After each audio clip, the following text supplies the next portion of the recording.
The results of the vote are as follows. sobre el hecho abstenciones Yes, y 15 24, votos en contra, con lo abstentions cual 8, esta no resolución 15. ha sido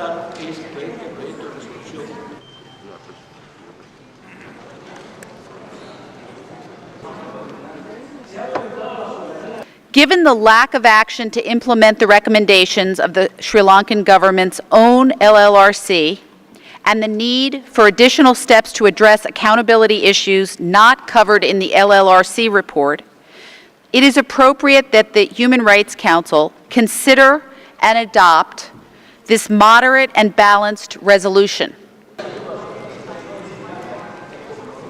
The draft resolution as presented seeks to create doubt in a sovereign and independent country's intent, resolve, and capacity to implement the recommendations of its domestic mechanism without according to it a reasonable time for implementation.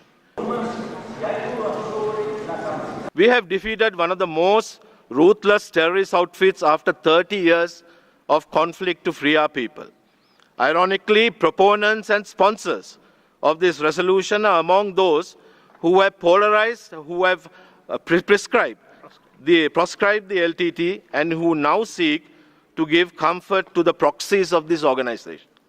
The impact would be to encourage them to resume their activity under the protective umbrella of these countries and undermine a long-standing, well-established democracy such as Sri Lanka.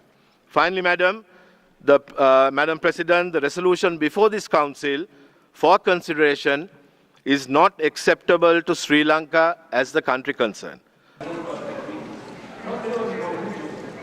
The EU would like to express strong concern over continued reports of intimidation and reprisals against civil society representatives in Sri Lanka as well as in Geneva. Free and unhindered contact and cooperation with individuals and civil society are indispensable for the UN and its mechanisms to fulfill their mandates.